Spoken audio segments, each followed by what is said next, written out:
Molweni, I hope you are all doing okay. Igama lami ndinguZizwe Sifuba. I'm a registered financial advisor working in long-term insurance in South Africa. It's been a while and please forgive me. I'll try to do better. I will try. So please subscribe. Please engage in the comments and share, do all the things. Today, I'm going to be talking about the GEPF. Should you stay or should you leave at retirement? So this one is not for everyone.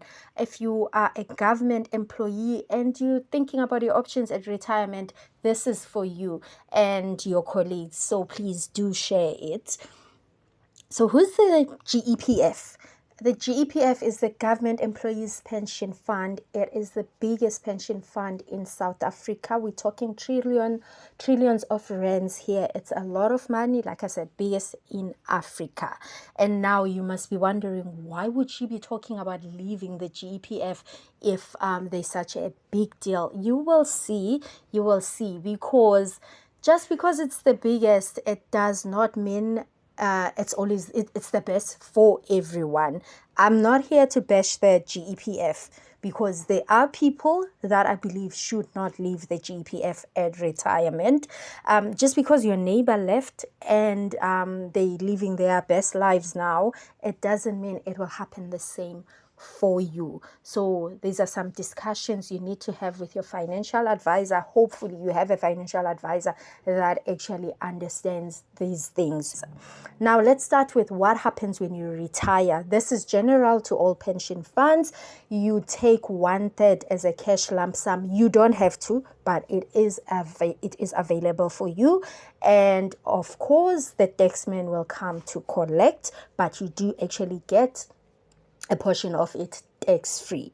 And then you use the rest to receive a monthly pension, which in the GEPF is guaranteed. So you get a guaranteed monthly income. No one is giving you a guarantee obana izoba imalini. You are just guaranteed an income for life. And then it comes with increases. Those increases as well are linked to inflation. You might get a very small increase. You might get a good increase ngenye imini. So that's another thing you need to be looking at. I think last year when it was it 2.9%? It was actually above the promise. So you need to just note that. Like I said, I'm not here to bash the GEPF. So let's start with something called a guaranteed term. So when you are retired in the GEPF and you pass away within 5 years of retirement, let's just say you retire at age 60 and you pass away at age 61. You are left now, kula guaranteed term, you are left with 4 years. All that income you were going to receive in that remaining 4 years will be paid to your beneficiaries. Now, these are whoever you choose, they can get that money.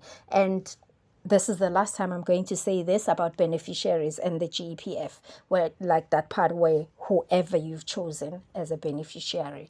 Because after that, if you pass away, your spouse will get an income for life. This is either 50% or 75% of the income ubuzobe uyifumana kwi-GEPF at retirement. You choose it ngokwakho. Obviously, your choice will come with its consequences. So if you choose 50%, if you choose 75%, which is the higher option, you will then receive less income because you make this decision when you retire. So when you are filling in your forms, ask for both quotations. Ask the GEPF for both quotations because the difference might be very small, but should you pass away, it might be a big difference to your family because now maybe you were the breadwinner and now you pass away and then your 17 kids and your spouse will have to live on 50% of the income you were getting. So this is a decision you have to think of, like look at your situation. I know we never ever do that. We always think about today and not think about tomorrow, but this is a situation where you have to look at tomorrow because your family might not survive at 50%. Your kids will also get they also get this children's pension that they will get. But now this one depends on age. If when you pass away they are above 22, they get nothing. So they will get money until they end 22. I mean, until they turn 22. So once they turn 22, they get nothing from the government, from your pension fund. So if you pass away and then your kid, maybe the youngest, is like 21 and 7 months, they will just get income for 4 months and then kube kuphelile. It does not have e-clauses zobana if they are a student and they younger than 27, 10, 26, then they can still get money. No, it just ends at age 22. Now, we're looking at your situation here. You have to now start thinking, when I retire, how old will my kids be? If I pass away on year 7, will my kids be able to benefit from my pension fund? There are no fund values here. There's just guarantees. There are no fund values. So you can't be like, oh, but I still have 3 million left in the GEPF. Well, you'll be dead. You won't be saying that. But maybe your beneficiaries will be saying that. There should be still about 3 million. Why are we getting nothing? No, it's because they are 22 years old, so they can't get anything. And sorry, I'm struggling with my notes here because I spoke yeah, anyway, that's just me. Anyway, now let's talk about who should leave the GPF. Or it's not a must, guys. I'm just gonna give you examples and then you will make the decision, and hopefully you will come to me, because I'm a financial advisor, and ask me more questions and discuss this with me and ask me to help you move if it suits you. But I can't force you. It might suit you, but you won't want to because maybe you like guarantees. Or it might not suit you, but you still want to leave because maybe you want to be involved in the decision making and you want your pension to be part of your estate and things like that. I will still help you, even though maybe I'll be like, maybe you would have been better off with the GEPF. Like I said, I'm not here to bash the GEPF. So it's very important to note that just because leaving the GPF is an option doesn't mean it's suitable for everyone. So now you are that person who wants to be involved in the decision making because it's your money. You went 40 years for it. And you're thinking about your beneficiaries. You're thinking estate planning here because you've been talking to me, you've been listening to me, and now you see how your pension fund can be a part of your estate, how your pension fund can help you actually leave money for your dependents when you've passed away. Now you come to me, you want to talk to me. I will look at your situation and be like, okay, we can invest your money. You're still going to get your 1/3. I will still advise you to not take all of it unless maybe you want to settle a bond and other things. Maybe you do need a lump sum, then fine, go ahead. But we will discuss it. And maybe you're not married. And now you're thinking, okay, if I'm not married, my money will go to my kids who have not yet turned 22. But what happens when they turn 22? Because, I mean, when we retire, most of us, when we retire, our kids will either be very close to age 22 or they'll be past the age of 22 anyway. Now you're looking like, no, what will happen to my money? No one will get your money. Only the GPF will get your money. It will go back into the fund. No one will come and claim it. Your family has no right to it when you retire in the GPF and you pass away. So if you're not married and you don't have kids under the age of 22, you are donating your money back into the fund to help the next generations. You don't have to be related to them.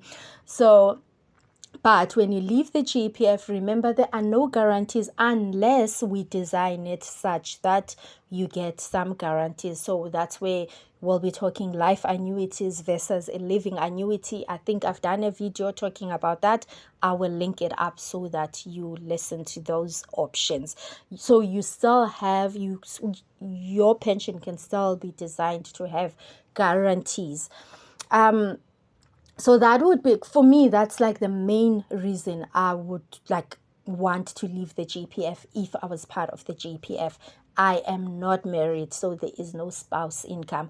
Or maybe the spouse actually doesn't need that income, but you're still thinking, I have a mother that I take care of, or I have other people I take care of, or even grandkids that I would love to leave money to. But within the GPF, I cannot do that. So now it becomes a good vehicle for your estate planning. And there's potential here for higher growth. Like it's an investment. You can watch your money growing. You just need to be a person who understands that investments do go up and down. Then how much you will take as an income will be discussed with you, because remember, a lifetime ago, I spoke about the 2.5% and the 17.5% being the maximum you can take as an income at retirement. But all those decisions will be made with you. I will advise you, like, okay, we can't go above this percentage without risking you running out of money. So you're part of the decision because it is your money and you are an adult here. And now, maybe you even have other income sources. So you're like, you know what? I want to see my money. I understand investments. Or I actually have needs like my family that I'm thinking about. So I want to make sure that they are taken care of. Or you might have a family, but maybe you have a very short life expectancy because maybe of sickness. They're like, oh, okay, if I die within 5 years, maybe they'll end up getting 100,000 or 200,000 versus, I mean, the doctor has said, I'm not going to live beyond, let's say, 10 years. These are all examples. You might think, you know what, my situation could be pointing me towards staying with the GPF, but my life expectancy is saying my family will be more comfortable financially if I leave the GPF. I hope I'm making sense. I do tend to ramble, so again, if you're thinking of spouse protection because maybe your spouse depends on you and you do not want to be part of any investment, then the GPF might be the best for you. But if we're thinking life expectancy, we're thinking leaving a legacy and all that, then we can talk more. But if you have questions, I'm here. You can always talk to me. I'm on Facebook. I'm gonna leave a link to my Facebook page. I'm here on YouTube. You can talk to me here and ask questions. But if you have very personal questions, then inbox me on YouTube, on Facebook. We will then exchange numbers and talk and do this in a more private way. Again, I hope I'm making sense. Thank you for your time and please subscribe. Please, please, please. As I'm asking, I'm on my knees. Please, please, please subscribe. Engage in the comments so that other people get to see these recordings, so that we all help each other here. Please share with your colleagues who are with the GPF. They might be interested in this, and maybe I'll make another one on the GEPF once. If I see that I left out a lot of things, maybe I'll focus on little bits of it until I feel like you have a full view of what I'm talking about. Thank you. Bye.